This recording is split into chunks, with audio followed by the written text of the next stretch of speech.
नमस्कार, पूज्यनगरी न्यूज मध्ये आपलं स्वागत आहे। आता पाहूया ठळक घडामोडी। पूज्यनगरी न्यूज मध्ये आपले स्वागत आहे। परंडा शहरातील महत्त्वाच्या घडामोडी। मस्जिद विडंबना प्रकरणात निर्दोष मुक्तता झालेल्या आरोपीच्या कुटुंबाकडून आर्थिक मदत देण्याची मागणी। अनिता शिंदे यांचे तहसील समोर उपोषण सुरू। आमदार तानाजी सावंत यांनी आर्थिक मदत केली नाही, महिलेची खंत। व तानाजी सावंतने पण आम्हाला जनता दरबारमध्ये आम्ही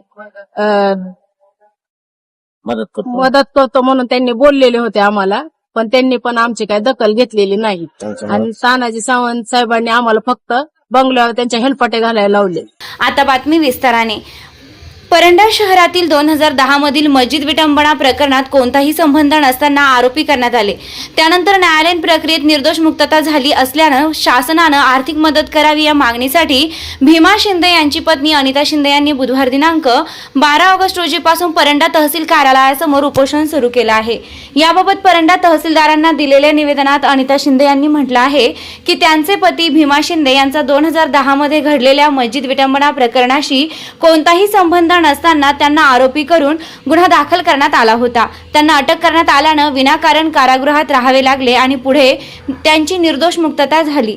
मात्र या प्रकरणामुळे कुटुंबाला मोठ्या आर्थिक मानसिक त्रासाला सामोरे जावे लागले असल्याचं निवेदनात नमूद करण्यात आलं आहे। या प्रकरणामुळे झालेल्या नुकसानीची भरपाई मिळावी तसेच कुटुंबातील 2 वारसांना सरकारी नोकरी देण्यात यावी या मागणीसाठी अनिता शिंदे यांनी तहसील कार्यालयासमोर उपोषण सुरू आहे। या उपोषणाला मनसेचे बाळासाहेब कांबळे यांनी पाठिंबा दिला। यावेळी नवनाथ कसबे आदी उपस्थित होते। तुमचं नाव आणि गाव सांगा। माझं नाव अनिता भीमा शिंदे, गाव परंडा। काय प्रकरण आहे तुमचं? मस्जिद विटंबना 2010 साली झालेली होती।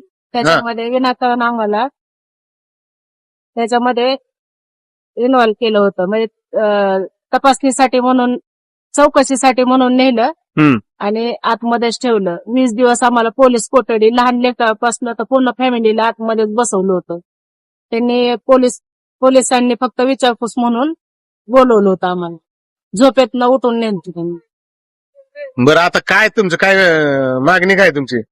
2010 साली झालेलं, त्याच्यामध्ये आम्हाला कोर्टाचे हेलपाटे घालून सगळ्या म्हणजे मानसिक इतका त्रास झाला आम्हाला। लोकांनी व्यवस्थित बोलले नाही, तर लोकांचं बोलणं व्यवस्थित नव्हतं, पाण्याचा दृष्टिकोन व्यवस्थित नव्हता, प्रत्येक ठिकाणी हॅरेसमेंट झालेली आणि कुठल्याच म्हणजे पुढाऱ्यांनी आम्हाला सहकार्य केलं नाही, कुठल्या माणसांनी आम्हाला सहकार्य केलं नाही।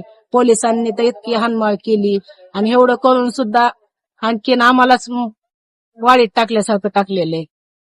काय मागणी काय आता तुमची? कशासाठी उपोषणाला बसलाय तुम्ही ते सांगा। खूप मोठे नुकसान झालेले आहे, शासनाने आम्हाला नुकसान भरपाई द्यावी। या गोष्टीमुळे मी आजपासून परंडा तहसील कार्यालयासमोर उपोषणाला बसलेली आहे। व तानाजी सावंतने पण आम्हाला जनता दरबारमध्ये आम्ही मदत करतो म्हणून त्यांनी बोललेले होते आम्हाला, पण त्यांनी पण आमची काही दखल घेतलेली नाही। आणि तानाजी सावंत साहेबांनी आम्हाला फक्त बंगल्यावर त्यांच्या हेलपाटे घालायला लावले। या बातमीचे प्रायोजक आहेत cake delight cake shop. Paranda शहरात प्रथमच फ्रेश आणि प्युअर व्हेज केक। आमच्याकडे वाढदिवस, लग्न, साखरपुडा, बेबी शॉवर, नामकरण तसेच इतर सर्व शुभ प्रसंगांसाठी आकर्षक, स्वादिष्ट आणि दर्जेदार केक ऑर्डरनुसार बनवून भेटतील। आपल्या आवडीनुसार डिझायनर, फोटो, थीम आणि कस्टमाइज्ड केक बनवून मिळतील। पत्ता पवार कॉम्प्लेक्स, डीके हेअर सलूनच्या शेजारी, बावची रोड, परंडा। चालू घडामोडींचे अपडेट्स जाणून घेण्यासाठी आपल्या पूज्यनगरी न्यूजला सबस्क्राईब जरूर करा, लाईक करा, शेअर करा व कमेंट देखील करा। बेल आयकॉनवर प्रेस करा व नोटिफिकेशन्स मिळवा।